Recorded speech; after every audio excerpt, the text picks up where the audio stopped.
Hello. Let me get settled here. There was something else I was going to go. Oh, yeah. So today we're going to talk more about remote viewing. Surprise, surprise. It's my current obsession.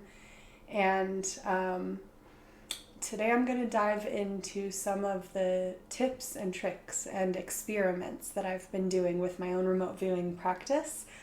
So if you're new to remote viewing, I would suggest going to my playlist section and checking out the remote viewing playlist starting there, because what you're going to get is history, context, some different perspectives on consciousness that will help you to start to make sense of this really unique concept, which is a psi ability.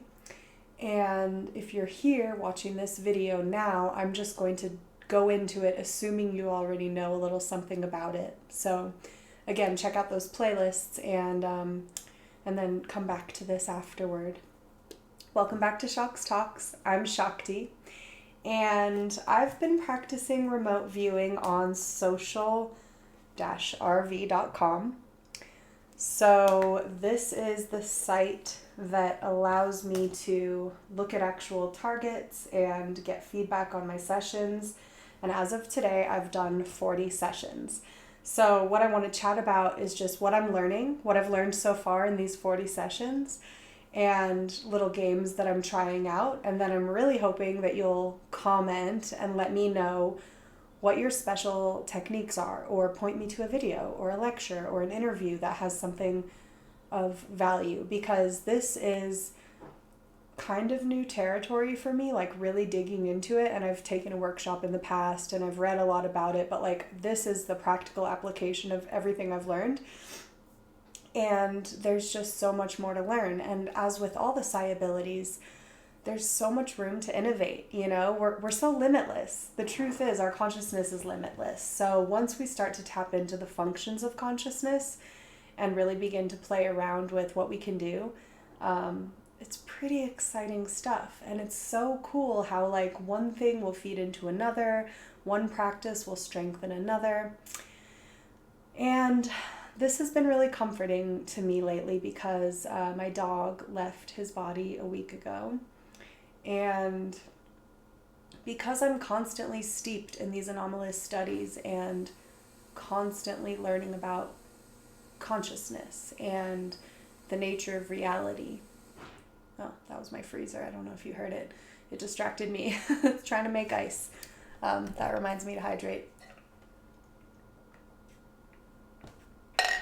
Anyway, because I'm constantly thinking about these things, I have to say it kind of softens the blow of losing a life in this reality, because of my larger perspective, I have been able to tap into the love and honor the sacredness of the connection that I had with my dog and that I continue to have, because now, as I see it, we've just transitioned into a new kind of relationship. It's a physical being having a relationship with a non-physical being. But essentially, it's all non-physical. You know, this is just a little subset of the larger reality. So I wouldn't claim to know what happens after we die. I don't even need to know. I just have enough positive ideas about it that I can catch myself when I'm starting to spin out and spiral down into really negative thought patterns that are not my favorite way to honor the love that we had together. So it's not that I'm denying my feelings. I've cried a lot for weeks leading up to it, and this past week afterward. I've had some really dark moments. I've had some really intrusive thoughts around it.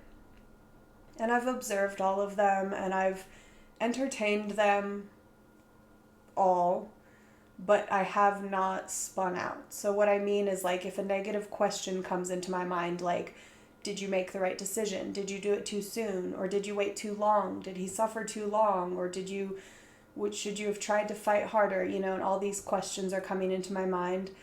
I'm really honestly sitting with those things and allowing myself to feel, because I think it's important to learn lessons and to like check myself, you know, and to welcome in that kind of difficult thinking once in a while and let it run its course. But what's been happening is I've very quickly been visited by this comforting, strong, powerful, loving presence, which is him. And it's very clear. It starts showing me images like, look how bad it was. Look how bad it was going to get. This is what was happening. You made the right decision. This was not easy. Like, this was his time. We had the perfect life together. Every day of our life together was full of love, so much love. And the thing that wanted to suck me into depression was this feeling of like, well, now my joy is gone. That was my joy. And now I'm just back to this sad, depressed old person that I was before this magical creature came into my life. But that would be dishonoring the love that he taught me. And we had 8 years together, and I transformed radically in those 8 years. And I learned so much, and so much of that had to do with this sweet little angel baby who is just so unique and so special. So I won't go on and on about that too much right now, but I just wanted to share a little bit because we all go through these things and we're only going to go through it more and more. And death is a part of life. It's inevitable. It's the one thing that is a guarantee. It's the one thing that's coming for us all.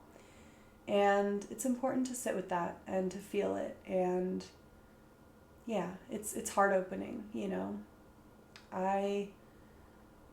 I feel so full of love. I feel so connected to the other side. I feel so many blessings are going to unfold in my life as a result of this connection that I made, this soul contract that we fulfilled together that was so special. So anyway,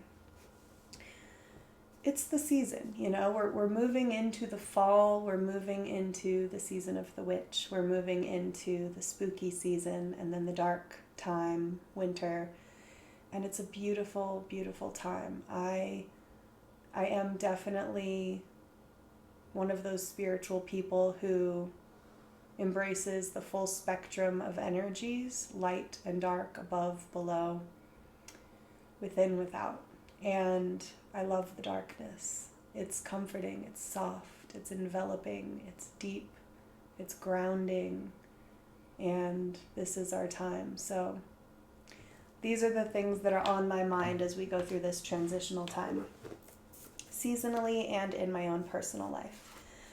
So today, in my remote viewing experiment, what did I do? Well, first of all, on social-rv.com, there is a little game going on. Prizes are being given out every week until September 7th. And so if you've ever wanted to try remote viewing, now's your chance. Jump in and play. The water is fine. So you can enter into the prize pool just by doing public sessions. So on this site, you can do your practice session and make it private if you want to, but I've let them all be public because I find great value in looking at the other people's sessions as well. And you can comment on each other's sessions, and there's a lot to learn from looking at the way different people do this. I have now done 40 public sessions, so if you join, you can look up Shocks Talks and you can see exactly what I've been up to. I love transparency, because that's the psychic future we're all headed for, by the way. Like all the famous remote viewers have said, there really are no secrets, And that is a bone-chilling thought for some. That is a absolutely terrifying reality for the ego and for those who are profiting off of fear and confusion and chaos. But for those of us who are just aligned with the good of all, it's not scary to imagine that there could be no secrets. It's the path towards deeper understanding and compassion and love for all. And the people who are really out there learning about the secrets of the universe are some of the most humble and compassionate people ever, because they see what's bad. They're not just seeing what's beautiful, they're also seeing what's really, really bad. And they're able to understand why it is the way it is right now and like what needs to happen to move us towards a different type of future. So all of these things require so much love and courage, and the personal journey, how we deal with our own thoughts and feelings and emotions, is literally everything. It's just like Star Wars, you know? I mean, as cheesy as it may be, it's like you got the Force, you can either use it for good or use it for evil. So many stories tell this story. You have to contend with your own wounding, your own fears, your own beliefs, your own selfishness, greed, like all the things. You really have to face it. So again, back to the witchy season of it all, it's all about shadow work, whatever that means to you. But what it means to me is just facing my lessons with courage and thoroughness and like really going into it and going through it. And then on a psychological level, it's like I have done so much work over the years to rewire my neural pathways to maintain a certain level of optimism that allows me to function better in this reality, because I used to have really depressive tendencies. And so that's just kind of a mechanical process that I have to maintain in order to function in reality the way I want to, if I'm not going to be like super medicated, you know what I mean? So I am very diligent about what I will and won't allow my thoughts to get involved with, you know? So we all have our own different way, you know, it's to each their own. But sharing with each other is a way to inspire each other and just get little helpful hints. Like I've picked up so many things from other people that have really helped me. So with the remote viewing practice, for example, I got this idea today that like it's time to take it out into the world. So mostly I've been doing these sessions at home, and I do them quietly. I close my eyes, I take a few deep breaths in, I focus on the target, energetically connect to it, affirm that I'm connected to it. I draw my little ideogram, which is my little scribble. It's just an energetic symbol that I do every single time. And then I just touch that symbol or put my hand over it to extract information, which works really well for me. I usually have been going down the list of categories. I have my own little document. I have these categories: color, sound, size, smell, texture. Is it natural or man-made? What is the weather or atmosphere around the target? And then sketching, shapes or forms. Is there any emotional content or a function or a vibe that I can pick up on? And then any unusual words that just pop into my head that are associated with the target. Now, on this site, I'm going to show you a target right now. Once you submit your session, and my session is often just one page of notes with sketches. This is the ideogram. There's the target number. I take a picture of it, email it to myself, download it, drop it in the little session folder, click save session, and then you can get the target. So you're not able to see anything about it until after you submit your session. Once you do that, you get this.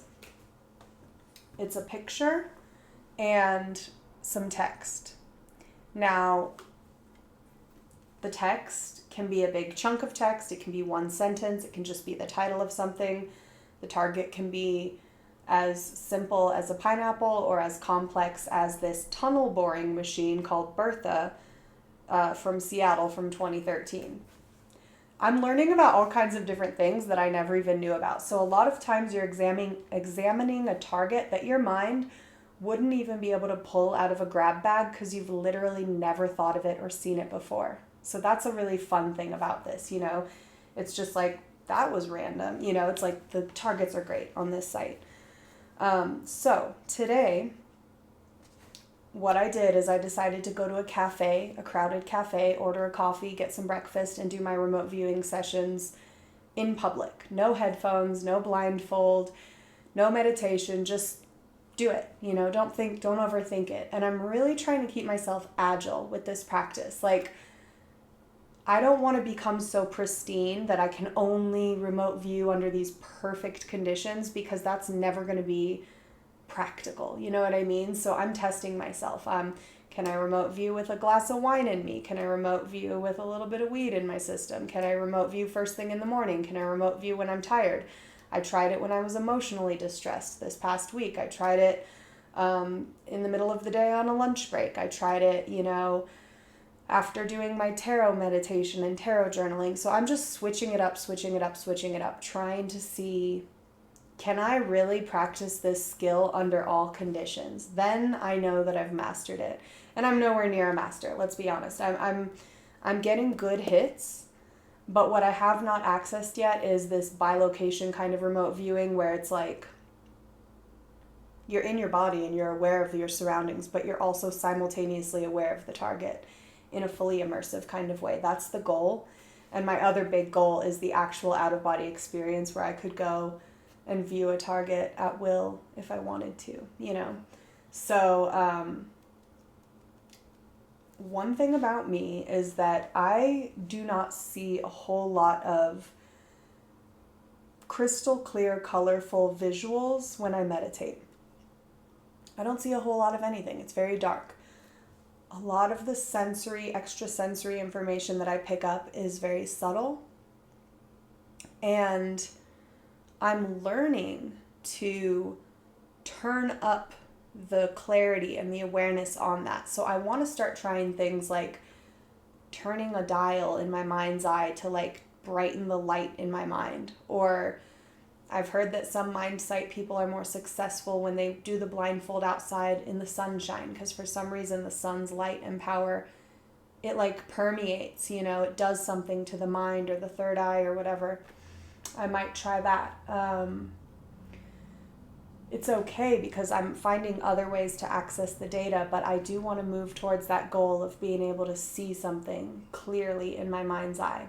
And for example, how does that work right now? Like, let me try to just do it with my thoughts. Like, I'm going to imagine my desk at work, And my eyes are open and I'm looking at the room around me, but I can see that desk in my mind's eye. I know exactly what's on there, what colors are there. I can sort of see some stuff around it when I think about it. That's how our mind works. We're able to pull this information up. You may not be seeing a picture of it in full color, but it's like what it is in some way, shape, or form. And maybe you are the kind of person that sees a full picture. That's kind of what I'm going for. I want to have that experience. And I've had flashes of it, in hypnagogic states, in dream states where I'm like starting to fall asleep, but not all the way asleep, and I'm having flashes of dreams during energy work or different meditation practices. I've seen little visions where it's like, it just pops up. Like I remember this head bobbing on water in an ocean or something somewhere in a bright sunny day. Just random people, almost like I could hear it, I could smell it, I could be there, but it was just a flash and then it was gone. Little things like that I've definitely had happen, so I know it's possible. But right now, I played a little game that was inspired by the Spellers. So if you've seen the telepathy tapes or heard it or have attended the Psy Games and saw Dahlia and her daughter Lidu do a demonstration, you understand how these nonverbal autistic kids use a tablet to spell out words. And what was so fascinating is that this young woman, she wanted to try to say it herself, she was like, she really wanted to try spelling it out without the tablet. The tablet was just a clear transparency, like just a flimsy piece of plastic with letters on it with the alphabet. And they just hold it up in front of her and she points to each letter to spell out the words that she wants to communicate. And she really wanted to try to do it herself, but her motor skills and her verbal skills are a little bit like compromised because of her body and her makeup as a person in this reality. Even though her consciousness is clearly beyond that, she's limited in this physical matter reality by her body currently. And so she tried to say the letters and it was just coming out like she wanted, let's say she wanted to spell out hello, she would be like B, X, and the mom like knew that she wasn't getting it. So she was just like, okay, like that's okay, let's use the board, So then she brought out the board and she was able to just boop, boop, boop, HELLO, like she could do it that way. So it's almost like she needed this menu of options to bypass this function of her mind that was going to get in the way of her communicating. And I have found that this same concept can be applied to remote viewing, because today what I did is, instead of closing my eyes, I decided to keep my eyes open, and I thought of the whole room as my spelling board. It was a cafe, kind of an industrial style cafe with lots of people in it. There's like lots of colors, lots of textures, furniture, plants, architecture, and I decided to let my awareness drift around the space to show me, point to the letters. I basically said, subconscious, point to the colors. And it was like boom, boom, boom, boom. It was amazing. So for this particular session, right after I did my ideogram, my eye went to this red metallic part of the architecture that was painted red, and there was lots of it around, kind of like just like metal bracing with like different holes in it for hardware and stuff like that. But it was like boom, that's a thing. So I wrote down red, and then it quickly went to the gray, to the black, and then to this chair that was next to me that was kind of this tan yellow, but it was like a brownish yellow, and I was like, specifically that color. So I wrote down brownish yellow. And then I just went, my eyes were just going boom, boom. I said textures. It went to hard surfaces, tubes, cylinders, metal, wood. I got the sensation that it was a medium to large object. I tried to tap into my smell and atmosphere, and I got kind of a neutral sense for those. And for sound, I was like, it has a mechanical sound, and it's a place of some kind, or like it's scientific, or maybe it has to do with chemistry. And then I did a couple sketches. So this was the target. I know it's probably hard to see, so I'm going to describe to you what's in here. But we have a ton of that red metal everywhere. That was the first thing I got, and it's a big thing in this target. It's actually quite similar to what was in the space I was in today. So my mind pointed to that because it was a perfect match. Now, had I taken it a step further, and instead of just writing red, I had sketched out what I saw, it would have matched this even more. Just incredible. And then you have gray, you have cement, you have some kind of concrete, you have black. These are the major colors in this image. And then the actual body of this thing, it has that brownish yellow color to it. So I nailed it on all the major colors. 1, 2, 3, 4, 4 out of 4 on the colors. For textures, getting hard, flat surfaces. There's tubes, there's cylinders. All of that checks out. I don't know if there's any wood in this structure. I might have just imagined the wood, but I got the metal and the mechanical sound, because this thing is a tunnel boring machine. So interesting. Yeah, it's a big machine basically. And the fact that I was getting like kind of scientific, or like maybe I had chemistry question mark. It wasn't quite that, even though it looks almost like it could have been some like device that you would see in a lab if it was like a small version of that, but it was really mechanical. And it was also a place, because it's a big thing. And so that was pretty exciting. And that's how remote viewing works. You're getting these random pieces of data. There was another session I'll show you that I did right before this. And on this one, this is the other one that I did while I was in the cafe. I just want to show you, look at this sketch right here. So see this shape right here? And then up here you have a cylinder. This target is called Divers Swim Through Octagonal Opening. Scuba divers swim through an octagonal opening at Cancun National Marine Park. Check out the structure. It's so similar to what I sketched. And then you have the cylinder, which is this just giant oxygen tank. I had the colors, again, blue, white, black. Those are the colors of that picture. I didn't have other colors. There aren't other colors. I had hard, I had something smooth, something metallic. I knew this was also like a place, and I had like a light bitter smell. I don't know what that was about. And then I had people. I knew there were people in this. and there are 2 people in it. So again, very, very good sessions, but where do you go from here? So what I'm excited about is thinking about, this particular skill couldn't really become useful or practical unless you were working with a team of remote viewers. Because what you would do, if there were 5 of us all remote viewing the same target, we'd all be getting different information. But if we were all good, there would be some strong overlaps. And then there would be one person analyzing the data. They would look at all our sessions and they would say, every single one of these people got blue. There's got to be something to that. They all got something metallic. They all got this shape. They all got that shape. They all got this texture, whatever, And then that analyzer would have to start putting all the data together, and they might be able to think to themselves like, okay, at the very least, like I can tell that this is underwater. We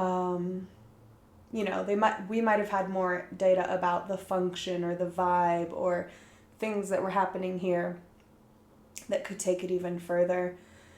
But even that would be really hard to discern what the thing was in the end, even if you got a really good match and everything that you put down was correct. It would still be hard for someone who had no idea what the target was to really be able to say, this is what this thing is, So that's one thing, is like moving towards team practice does feel like a fun future goal that I'd like to try. But the other thing is just moving towards that bilocation ability or the out-of-body ability, because how else are you going to really see the thing?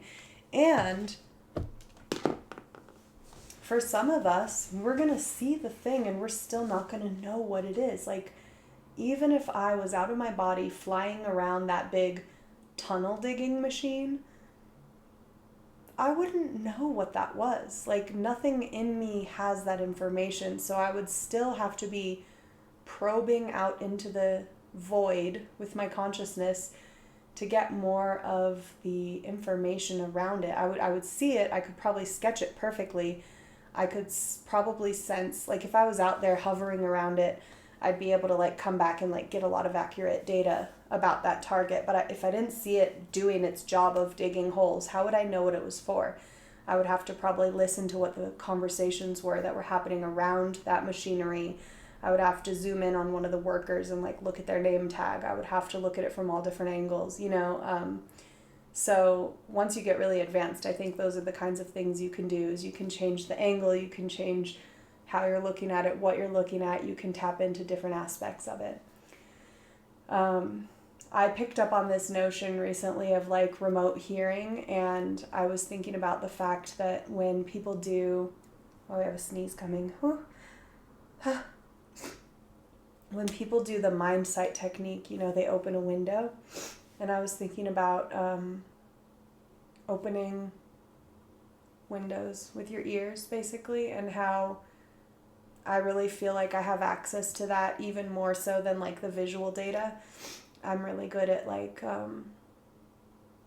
don't know what to call it, but like, I guess it's clairaudience, but kind of like hearing into other reality frames. I've always had a little bit of a predisposition towards that. So I'm really excited to play around with that skill as time goes on. I really want to learn mind sight, of course.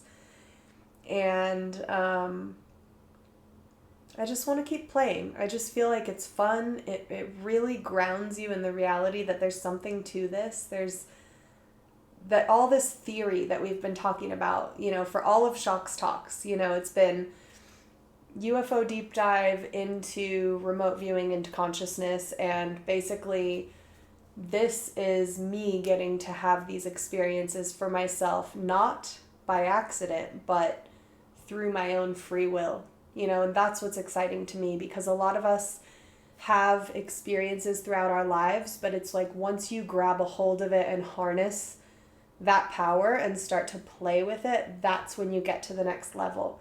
So that's where we're at right now. You who have been with me on this journey, and like everyone else who is playing in this realm right now, we're really on the verge of something big. And it's exciting to hear from those who have gone ahead and who have really had great success with these things because it just motivates me even more. It just makes me want to play even more.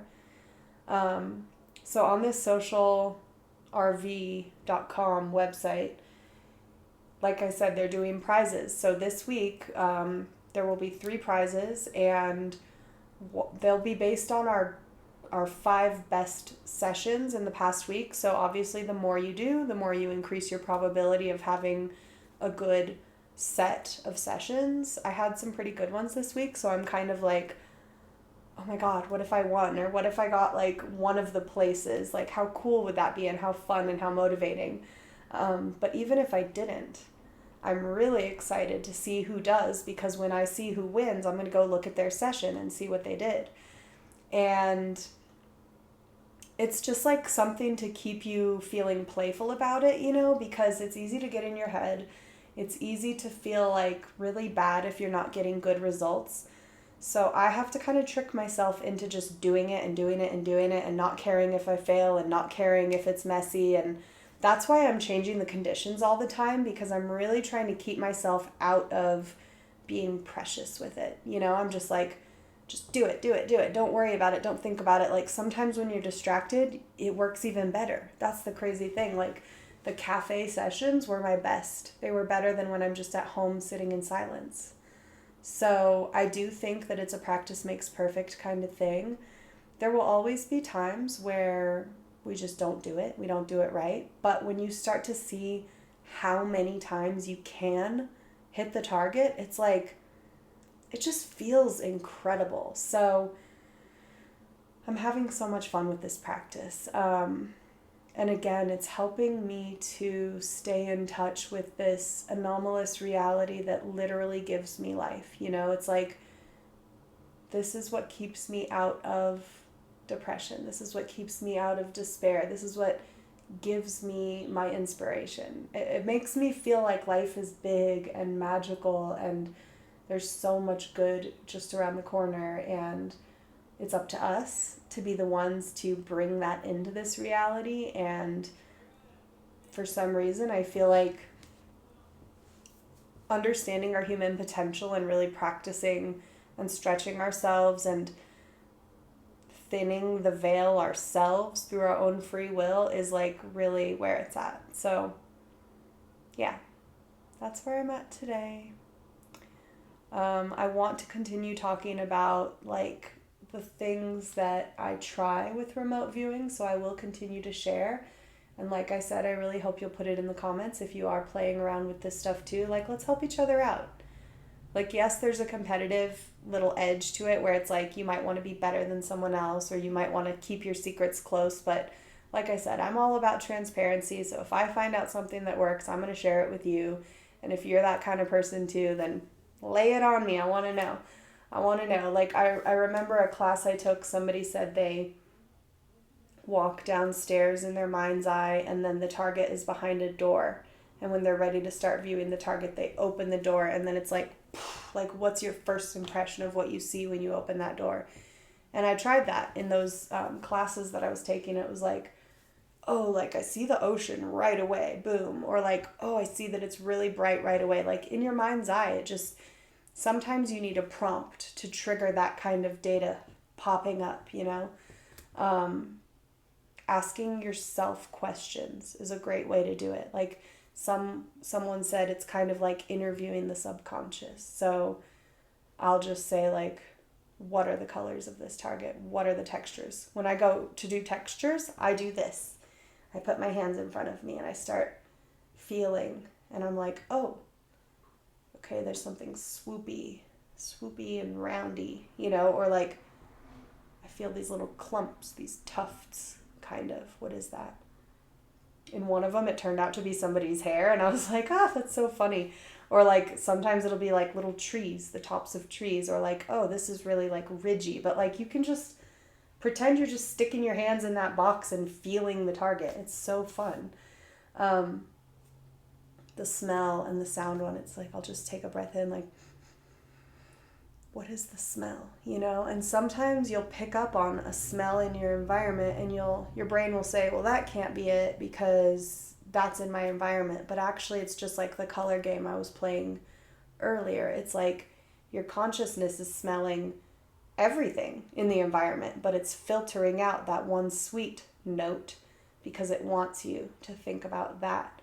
So the way that our focused awareness can extract strands of information from this complex reality that we're in is this really cool skill that we have. And it totally works for remote viewing, but I think it could help us intuitively in life in so many ways, because you just start to fine tune your own relationship to your senses, both physical and non-physical senses.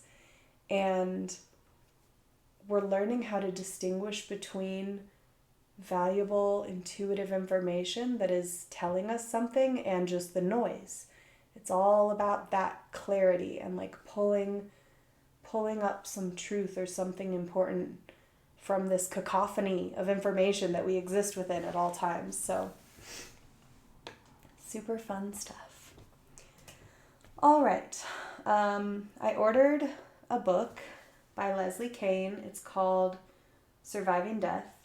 And of course, since I'm thinking a lot about that right now, I'm excited to read it because, as you know from Shocks Talks, Leslie Kane is an author and a writer, a journalist who helped to break this really important New York Times article in 2017 about the Pentagon's secret programs with crash retrieval and reverse engineering alien tech, basically, anomalous tech. And Leslie Kane is such a unique intellectual perspective when it comes to all of this stuff. And I'm really curious to see what she has to say about the afterlife. That's what this book is all about. So I'll definitely do an episode on that once I get through that book. I'm starting to look into the work of Darius J Wright more and more because a friend of mine is taking a class with him right now. And he's very interesting. He's a young teacher of the out-of-body experience, whereas many of them are much older, like decades older than me even. And Darius is young. He seems to be very confident and very straightforward in his own experiences of reality. He doesn't do a lot of like reading all the books or researching or learning about what everybody else does. He's just doing his own thing. He's having his own experiences and he's going directly to the source and he's sharing what he's learning and he's teaching people. His whole mission is just everybody should be able to do this at will. And it's like the most important thing for us all to get a more clear picture of like, what is this reality? What is it all about? What are we doing here? And he's very centered in love. And that's, like all the great teachers, it always comes down to that. So again, he's mentioned like seeing some of the horrors of this reality, but he continues to come back to a place of compassion. He doesn't let the fear like drive him crazy. And, this is a cautionary tale. We all have to be careful going into these things because you will be shocked at times and you will be scared at times. And every great teacher, Tom Campbell and all the rest of them, they talk about fear tests and working through ego and belief in order to get closer to that truth. So, we've got our work cut out for us, that's for sure. But it's fun. We're in it together. And the more of us that come online in these ways, the easier it is for everybody else. So yeah, let's keep playing. It's awesome. And I'll see you next time on Shocks Talks. Thank you so much.